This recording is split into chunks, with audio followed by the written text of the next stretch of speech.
Hello everyone and welcome to Stitch Bliss Corner. Mary Rose here.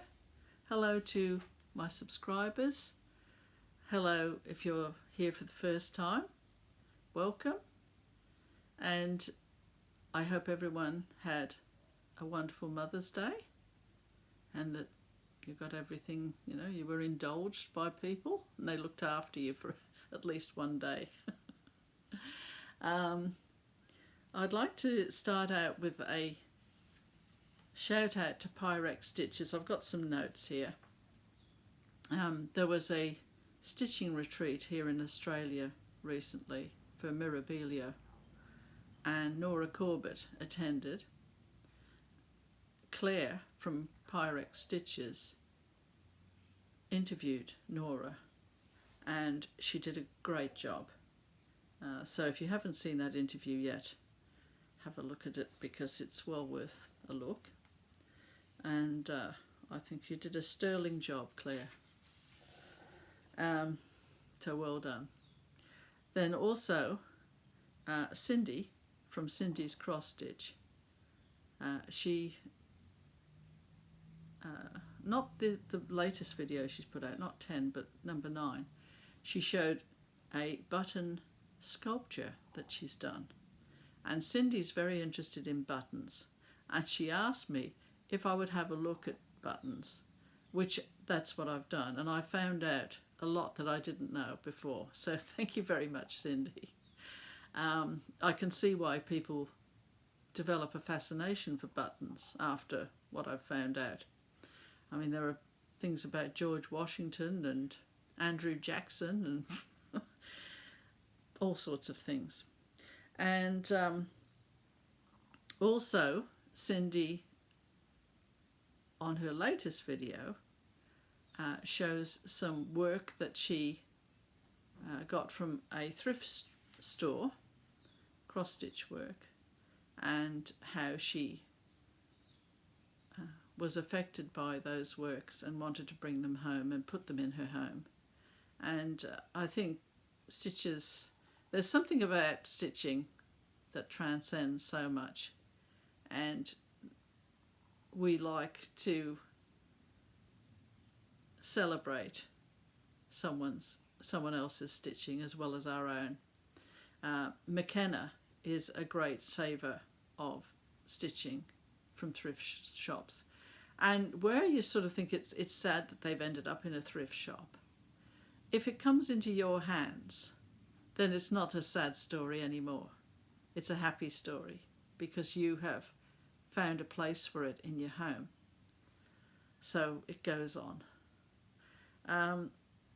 Also, someone called Elizabeth sent Cindy a gift of stitching, and it's embellished with buttons. So I thought that was interesting. I'm sure Cindy will love that piece. Now, speaking about McKenna, of Every Stitch Counts, she's someone who likes to frame things herself, and she likes to do it economically, and she does a very good job, excellent job. She's resourceful and original, and I think she would make a great interior decorator. Now, the other thing is that if I was to be cast away on a desert island, I would want McKenna with me.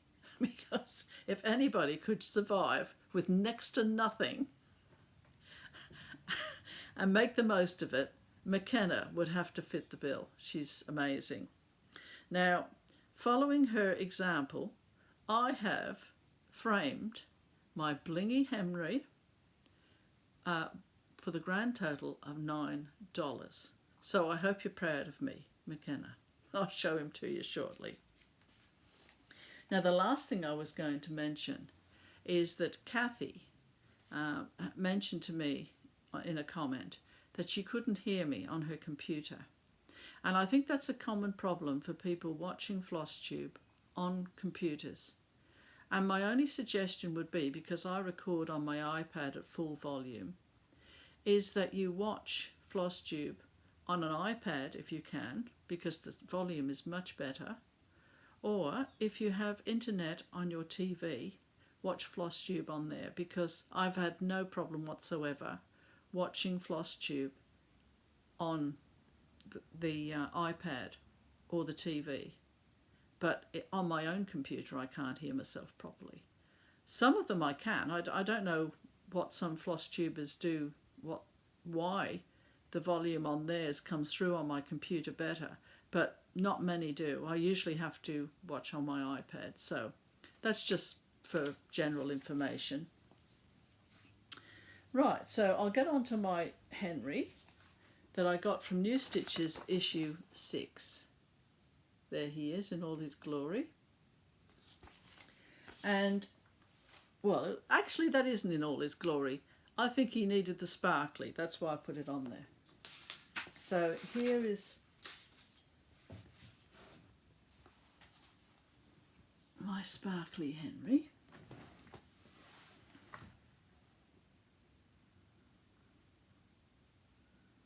Not someone to suffer fools gladly, or anyone else for that matter. And if you're wondering what that hieroglyphics looking thing at the bottom is, that is his signature.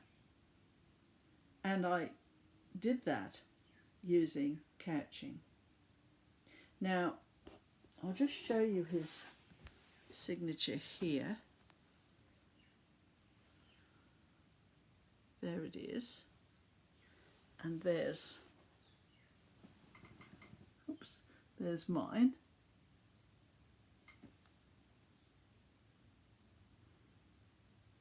So I think it's fairly close. Hope you can see that okay. And I just wanted, I had a look at his father's signature, because see, there's the H-E, there's the N-R-Y. And the tail of the Y goes the other way, not the way you'd expect it to go. And there's his H. Well, it looks like an H there at the back, at the end. But I would have thought he would put Henry Rex, because he used to put REX for King. But then I had a look at his father's signature, Henry the 7th. Wait till I just find that.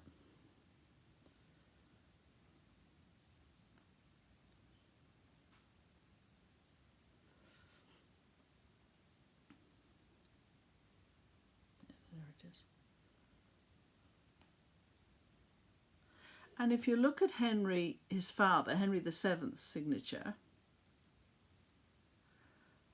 there, the last bit, looks very much like Henry's.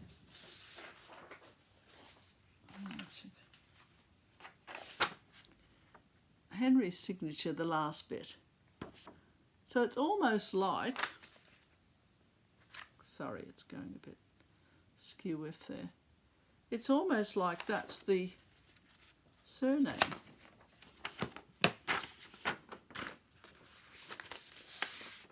So he might have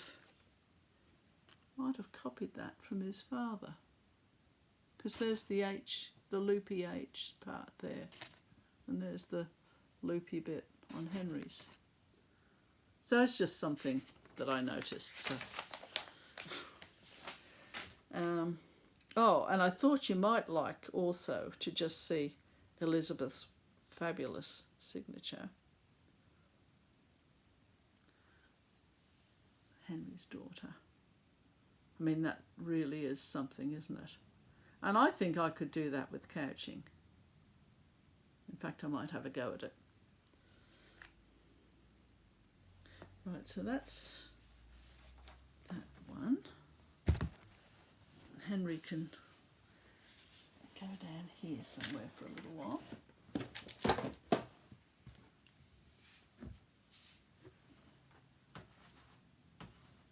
Haven't even gone on to buttons yet. And then I mean, you must forgive Henry for those signatures too, because I mean, he only had a quill and parchment, didn't he? And he was probably always in a hurry. Now, this is the other one that I've finished as well, and it's the Canal Bridge, of course, by Lowry. And I framed him, taking a leaf once again out of McKenna's book. with this, and this is a recycled frame. I had a picture in there, and I thought, well, I think Lowry would be very pleased that I used something that I already had, because I think he was a spendthrift. He wasn't a spendthrift, he was very careful with his money. So I think he wouldn't mind one bit that I put his work in there. So that's the Lowry piece. Still got some more to go there. Pop him down there.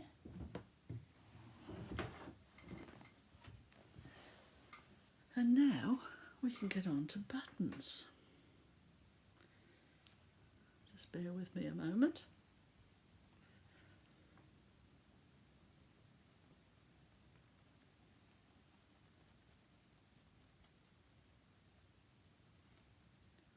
I don't know if you ever had one of those.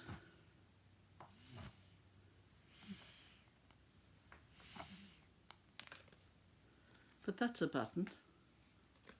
And we used to, my mother and my grandmother used to have winter coats with very big buttons.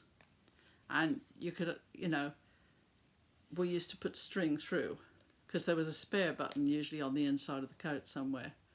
And one of us used to try and get it so that we could make a whizzer out of the button. And all you need is just some string. Now this one I've made out of just a piece of cardboard, and then I just put the holes in, and you can decorate it and it'll, you know. So it's just a little idea anyway, for the days when people used to amuse themselves by making things. I mean, we used to make Monopoly boards and all the money and everything sometimes. My eldest sister was the big motivator with that. And we decided that we were going to play Monopoly. And usually there were, I don't know, I don't even think we had a board. I think we copied from a neighbour.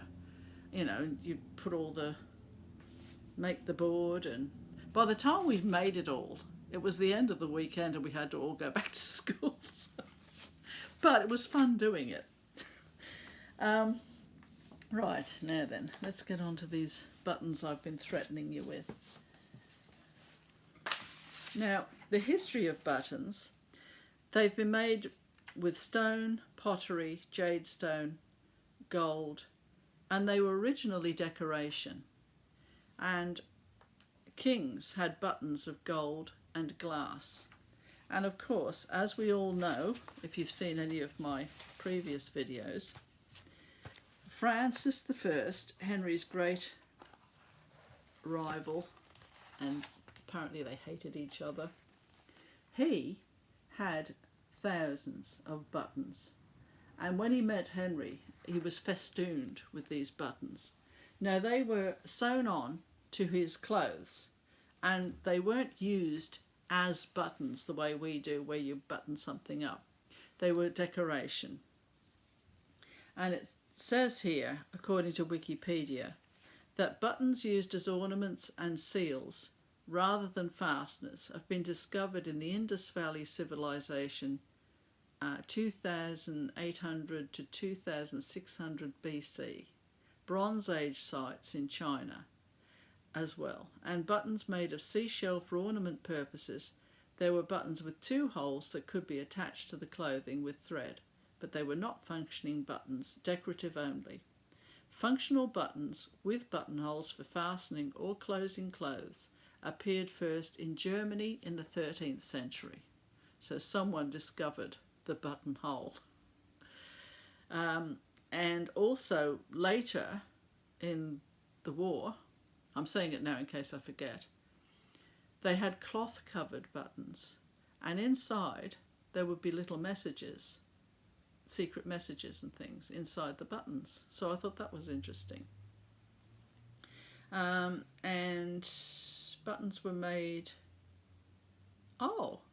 yes, that's right, in the military they had buttons made that had little compasses inside them as well, so if you got lost, which is interesting. Now, there's a lecture on the internet by Sherry DeCew. Her name is Sheri, Sherry, DECEW. And she does a lecture on the history of buttons. Now, she said it's a hobby in the USA, like stamps and coins, and it's the third largest hobby. And she says that buttons are a work of art and a window on history. And then she starts with a poem. And the poem goes, this is by Marlan R. Keller with a K. Behind every button in my button box is a story that each longs to tell, of places they've been and people they've seen. If they could just speak, they'd say it so well. And she said buttons represent 400 years of the USA culture and history. The first buttons were from the Bronze Age, as I said before. And it was only after the buttonhole was invented that the word button became a verb as well as a noun. So you button up your overcoat and so on. Now, Francis I, as I showed you his picture, 13,600 buttons were on his clothes when he met Henry VIII. King Charles I of England had a jewelled button on his handkerchief. And Louis XIV spent 600,000, of whatever the equivalent is, on buttons in the first year of his reign. So that's that little piece there. Then she says, on the day of... No, she goes on to George Washington, which is very interesting. And she said on the day of his inauguration, he wore an American-made wool coat of deep brown with metal buttons with eagles on them. The gilt buttons were made at his request. Now, I've got a picture here, which I suppose you knew I would have.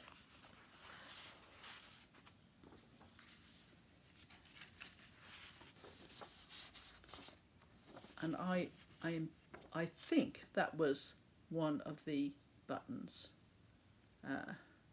If it wasn't that one, it was very similar to that.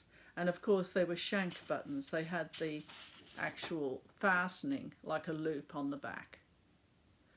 And George Washington inaugural buttons were produced as a mark of respect to the president. And one of these buttons sold in 2003 for $26,300. Now here's another button here, and he's got on here, how does it,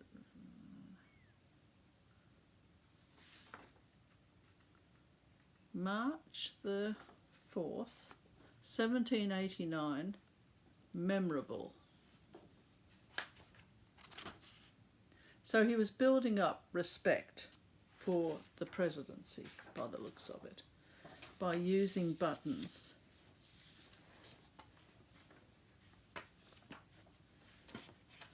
There's another one here. Just trying to read that. Oh, here we are. Long live the president. It's got George Washington's initials in the middle. And then this one, I think it's got president or something written around here. And it looks like his initials once again in the middle, GW. So he was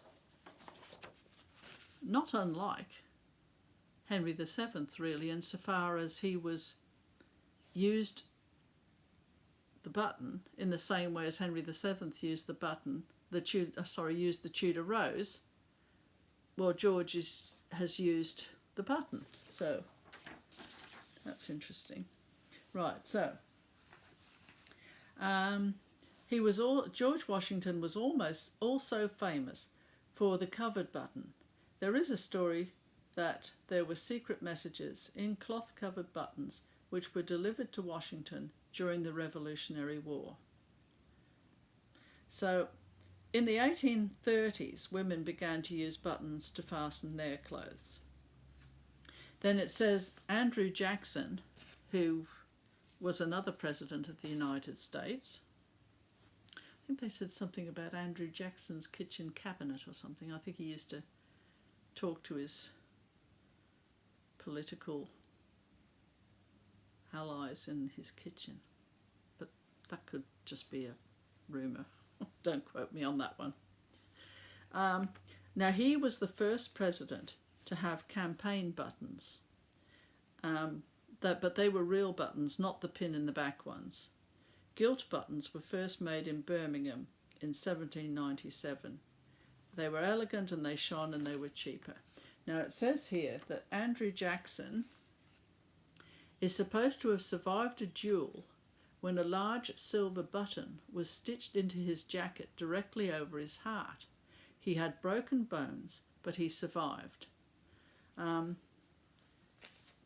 Then waistcoat buttons have elongated shanks, so they can have a bit more movement in the front there. Shoes had up to 26 buttons each, and button hooks were needed to do them up. Now, I've got some pictures here that I can go through later. Ladies' dresses could have up to 100 buttons, and little girls had to stand for well up to an hour while the mother or her maid did up all the buttons on their clothes as well. Imagine. Now, the other interesting thing I found out was Victorian charm strings. They were popular from 1800 to 1900. And American teenage girls started putting charm strings of buttons together. They would exchange buttons, wedding dress buttons, pearl buttons, glass buttons. Birthdays, they were given buttons, and they were a fad. Now, here are some pictures of the charm strings.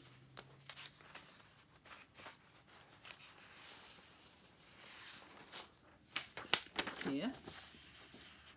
And it says there were charm string rules. Buttons had to be given or exchanged, not bought by the owner. Every button had to be different. Only buttons with shanks were permitted. Now here's button string, charm string, and you were supposed to end up with 1,000 buttons on your charm string. And when a girl got to the 990th button, the 1,000th button had to be given to her by her Prince Charming. So if you had, you'd really be wanting to get to that 999th one so that your intended could give you the last one to complete your 1,000. And I suppose boys had the equivalent in a way because they had marbles, didn't they? And I think they used to, swap marbles and have competitions to win the better ones and all that sort of thing. So I suppose they weren't left out in that way. So that was that. Anything else there?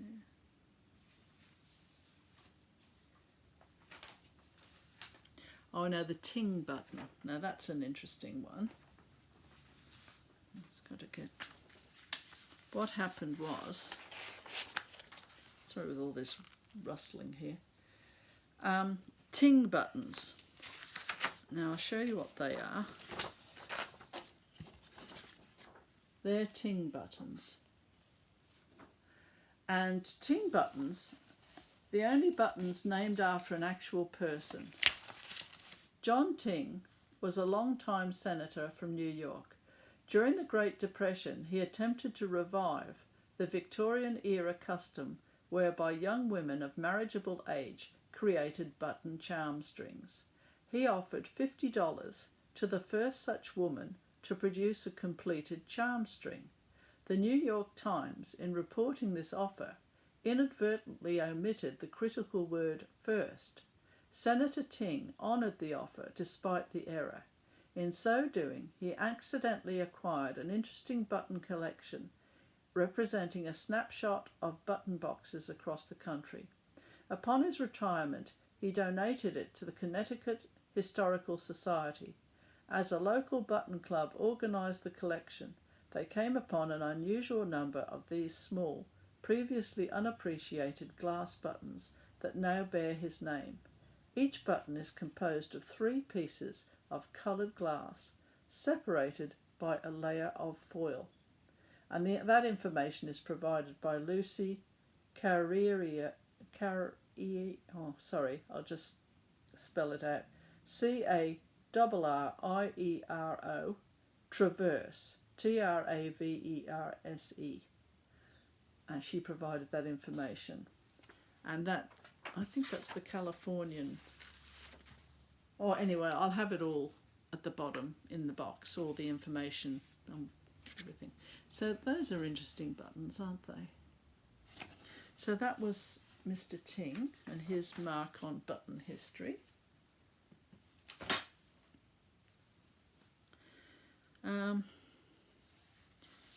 Now, what was the other thing? I'll just see if there's anything more that she had to say. I've got a 5th page, which seems to have flown the coop.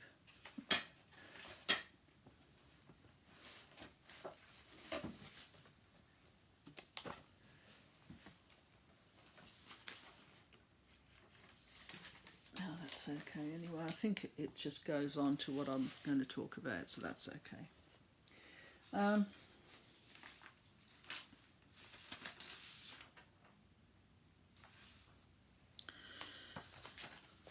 So here are some more buttons, which I should imagine would have gone onto the charm strings, but I just thought you might like to see them because they really are a work of art. I think that she's correct when she says they are. That's a dragonfly. And look at the rushes there. Beautiful. The reeds.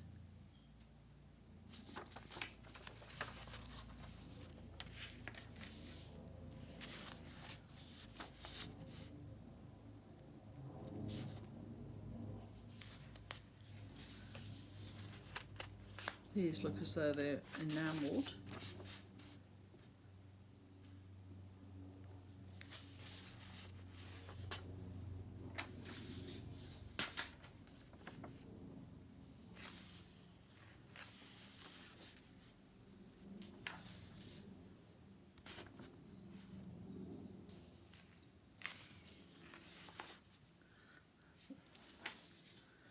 Rather fine canine.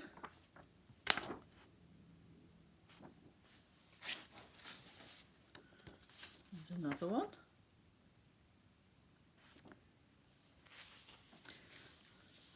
This is turtles. That looks like ivory to me, but it could be mother of, pearl or oyster or something like that. Some more there.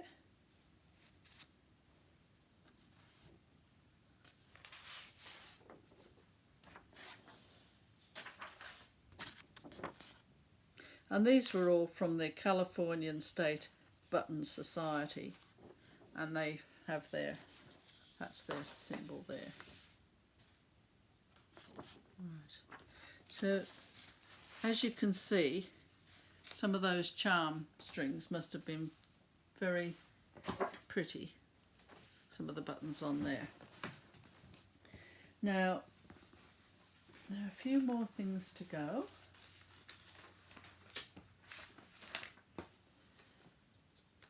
I don't think you can, hang on, I've found my page 5.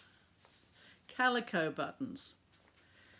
They were so called because they took their pattern from calico cloth patterns. The most common buttons had 4 holes. They were 2 cents per dozen or 3 cents if decorated. A china button is very glossy on the top and rough on the back and a seam around the edge. Buttons migrated to different sides of a shirt for men and women. Men usually put on their own shirts so their buttons faced right for their convenience.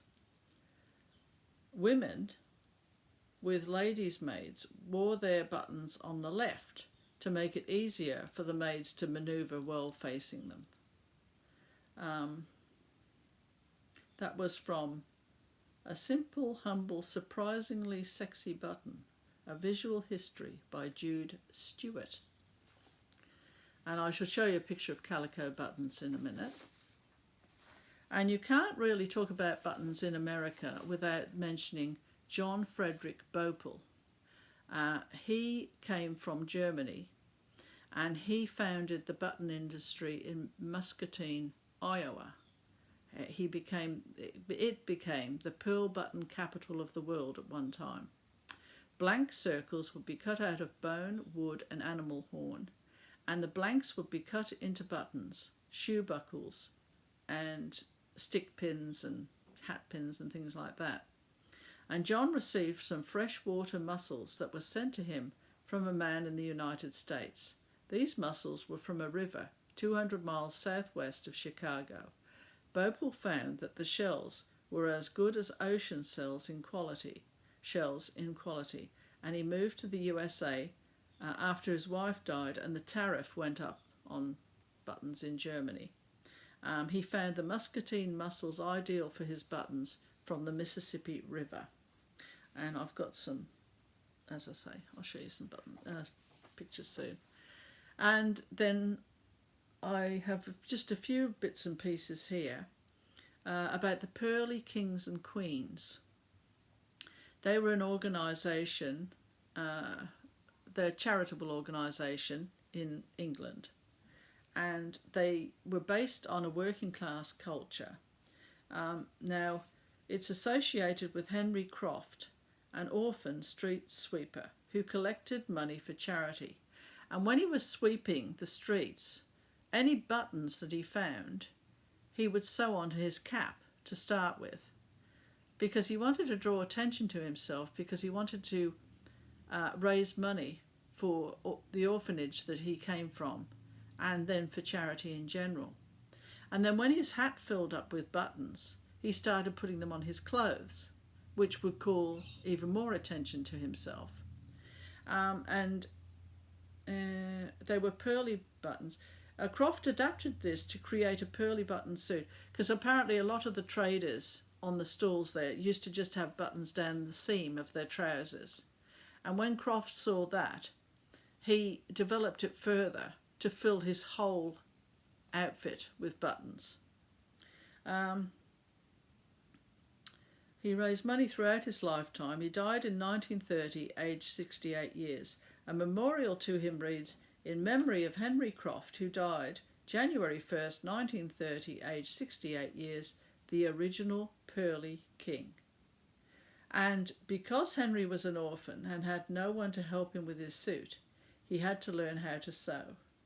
Each outfit can hold many thousands of buttons and can weigh as much as, 30 kilos. I don't know what the equivalent is in pounds and ounces, but it's fairly weighty. And then finally, before we go to these photos, I thought I'd say something about the functional suit sleeve, which I've sort of found out while I was looking into buttons. And they were popular in the times when you wore a suit, like the doctors and veterinarians, when they were out in the field, in England anyway, they used to wear their suit because, it was cold, but that's what they used to wear anyway. And when they were carving, animals, or operating in the field if there was a patient that needed treatment, they needed a sleeve that they could roll up so that their suit didn't, the suit sleeve didn't get soiled in any way. And I've got a picture of a functional shirt sleeve. As you can see, the buttons actually work. You know how you see a suit and the sleeve and it's just got some decorative buttons there. Well, I didn't realise that once upon a time they did actually work. And of course, when people didn't, Monday was washing day basically in the past, before automatic washing machines. So you had to make your clothes last. And a suit, I mean, you'd really have to look after that. I don't know how they cleaned the suits. They probably just wiped them down and steamed them and that sort of thing before dry cleaning came along. But there is an exception to that rule, and that is James Herriot. Um, that's his fictional name. Once again, that's the one I'm wanting.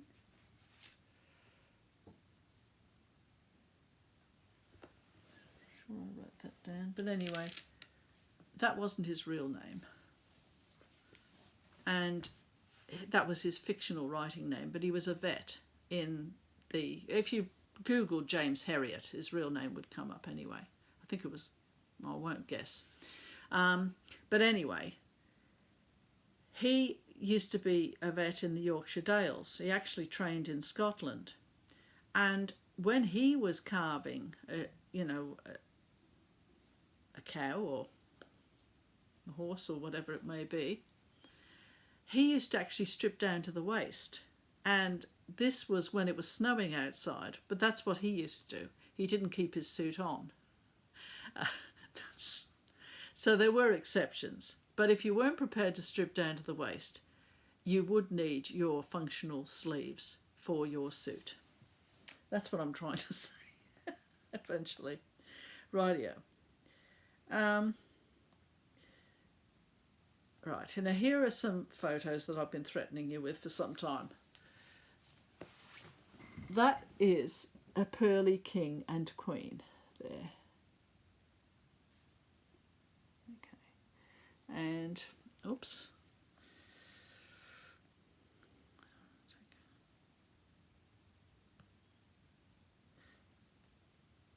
And that's the original Henry Croft with his, that is festooned with pearl buttons there. Oh, and there's a group of modern day ones. And as you can imagine, this man over here, that suit would be very heavy because look at how close all those buttons are on there. So they're the pearly kings and queens. Now here is how they used to punch the buttons out of the shells. Mr. Bowpearl used to do that. And here are some of the buttons, early buttons that were pressed into shape. Sorry about this, I got a lot printed out, but I didn't do all of them. Oh, I'm going the wrong way now. Here's some hexagonal ones.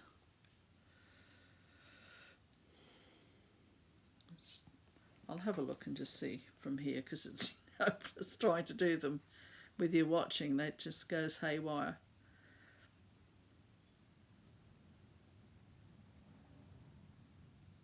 Oh no, here are the calico buttons, and you can see how they are just they're patterned buttons from calico material. They copied them. Okay. Now the salesman used to go around to the haberdashers' shops with their sample cards, and there's just some early sample cards. That one would have made a pretty good whizzer with a string through because it's a bigger one. There's some more buttons there. Oh, now here we are. George Washington Eagle Button Set. Yeah.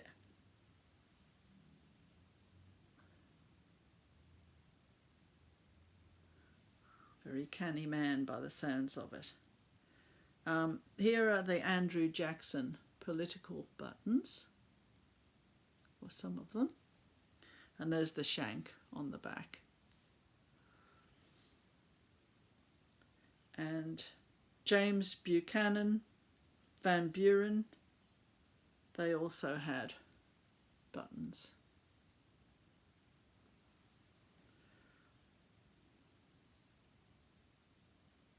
This is an antique Victorian glass charm string button, black and white. Queen Victoria, she made black glass buttons popular because when Albert died she was wearing black all the time and she had the black glass buttons.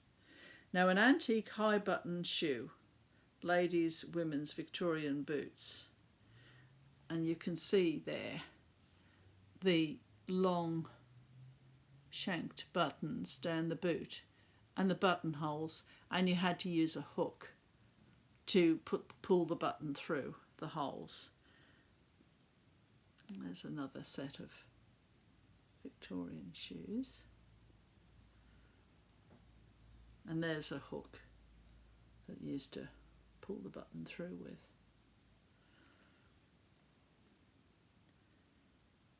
Oh, and here are some of those glass buttons I was talking about.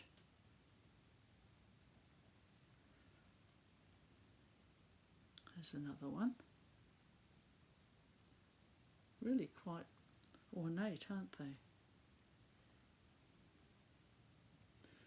But I mean, there are lots of these for you to look at. This is just a dip into buttons, just so that you can see. Now here, these are gilt buttons from a blazer, a London blazer, with the crest on them.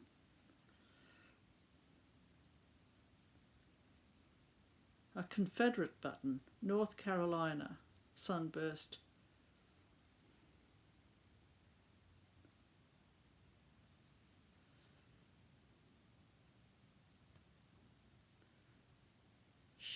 Just shank buttons there. Oh, and there's covered buttons. And I have actually made covered buttons. They're not that difficult, but I don't think anyone would worry too much. Unless you were doing a wedding dress. Because my Auntie Ruth did a lot of covered buttons on a wedding dress that she made, not that long ago, before she passed away. And it had buttons all down the back, and they were all covered.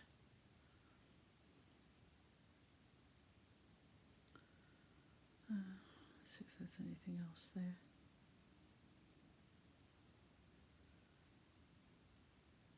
No, I think that's just about all. And if you want to have a look at Mr. Bopel, the German man that made buttons so popular in the Mississippi area, he started the industry. Apparently, he wasn't a very good businessman, and a lot of people cashed in on his idea and made a lot of money, but he didn't make that much money, even though he was the one that started it, which does happen, doesn't it? I mean, you've got to be business savvy as well as a clever person to make money out of an invention, even if you've invented it yourself, I think. Now, the last thing I was just going to show you is something I forgot, so I'm going to just go back to it. And it was just a picture of my 1/1 for Henry's, Blingy Henry, just so that you can see why I think 1/1 is really good.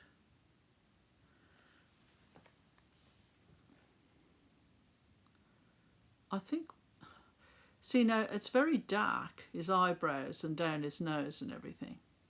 But then you have to allow for distance when you're actually doing a picture, and what's going to make his features stand out.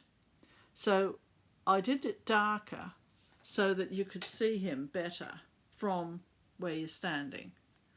Where is he?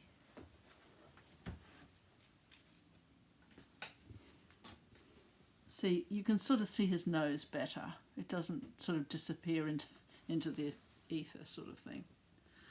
So, yeah. Right, well, I think I have finished now. Thank you very much, Cindy, for your question about buttons. absolutely fascinating subject, actually, when you get into it. And I just hope everyone has a good stitchy week.